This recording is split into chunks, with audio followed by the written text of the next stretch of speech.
Joe and Andrew Santino go into great detail on Jimmy Kimmel's termination in this clip. Take a look. Kimmel situation that is happening right now. Yeah, wild. First of all, I definitely don't think that the government should be involved ever in dictating what a comedian can or cannot say in a monologue. That's fucking crazy. It's crazy. Now, if the problem is the companies, if they're being pressured by the government, so if that's real, and if people on the right are like, yeah, go get them, oh my God, you're crazy.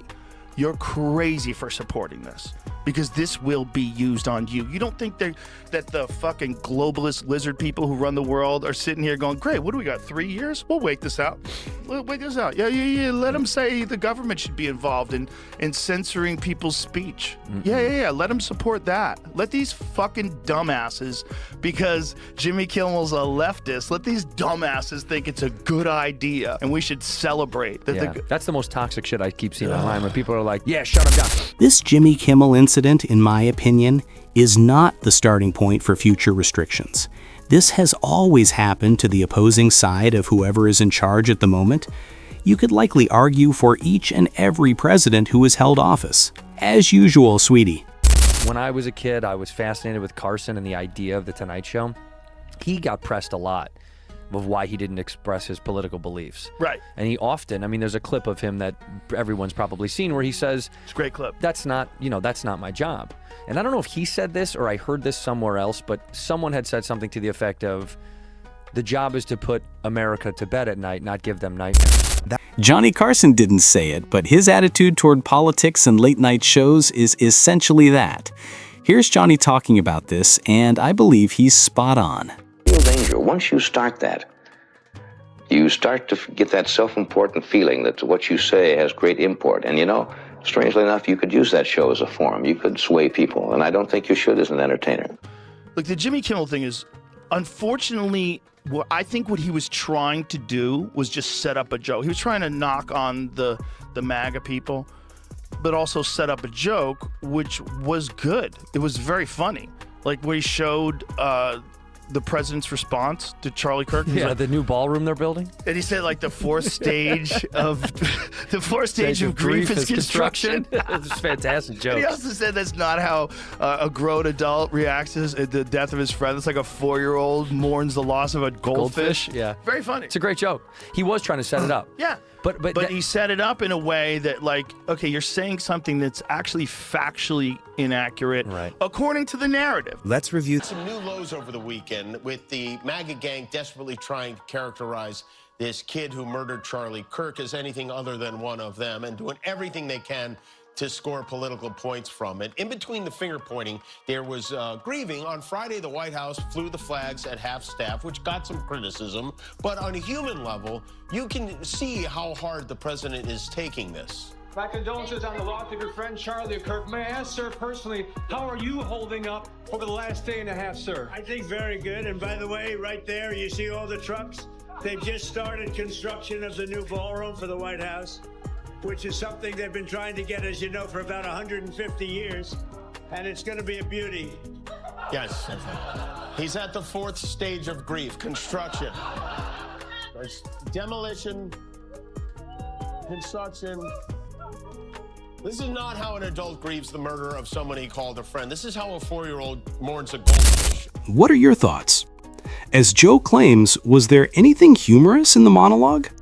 Leave a comment below. He's a good guy. Jimmy's a good guy. He's a smart guy. He's a funny guy. Kimmel has this sort of go fuck yourself style. Look, it's kind of ironically, he celebrated in his monologue when Tucker Carlson got fired. It's kind of a problem. Here is that clip.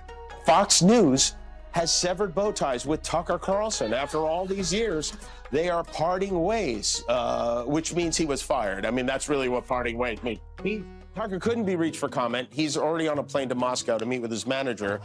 But what a shock. I mean, what an absolutely delightful shock. Yeah. And it's also kind of a problem that he, in his monologue, talked about how it was the right thing to fire Roseanne. Yeah, I remember that. A little bit of a problem. Yeah. A little bit of a problem. Here is that clip.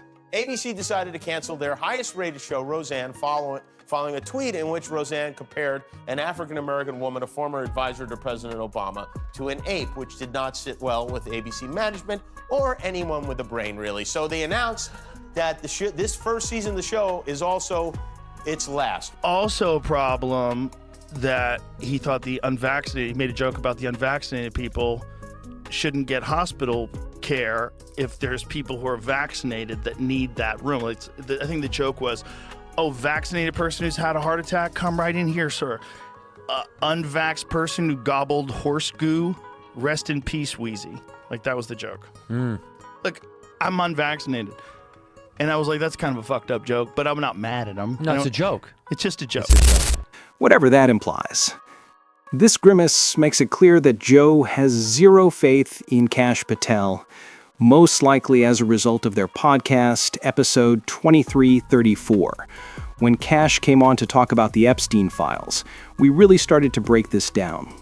I'll include a video link in the description that follows. Everybody, because they're online all the time, genuinely believes that there's this crazy culture war that we have to stand up and fight against. I was telling you about that guy that was saying that you have to be like Neo from the Matrix now. You're calling him like, will you fucking settle down? Yeah, slow down, dude. Settle down. Just get your matcha and chill out. Also, it's like the last thing the left wants is an actual fight with the right.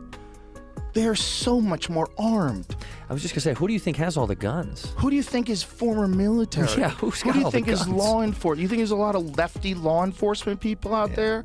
Are you fucking crazy? Yeah. That is kind of crazy, yet all the shootings we are seeing in the headlines are allegedly being done by extreme leftists. Make it make sense. And this is something that I've been saying for a long time. Pretend I didn't say it. Pretend somebody else said it if you don't like me. You don't like me. We have to be a community. This is the United States of America. We're supposed to be a country. Like, we can have differences of opinions. I'm going to say this one thing about the Kimmel thing and then I'm done. Because I didn't finish kind of my thought before, but I like Jimmy. I texted him just to check in with him because I've always liked him. He's always been pretty cool to me. Also, my buddy was like, how crazy, you're like one of the last guests on Kimmel. I did it like a week before he got dropped. I was like, oh, that'll be cool. That'll fucking end my career of late night with his canceled show. But I like the dude a lot.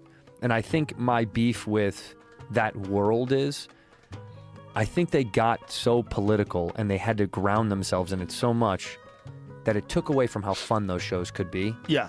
So that's my biggest problem with all of them. And it's not necessarily Jimmy's fault. It's not any of the Colbert. It's kind of that's just the system that started to take place. Here are some facts from Andrew.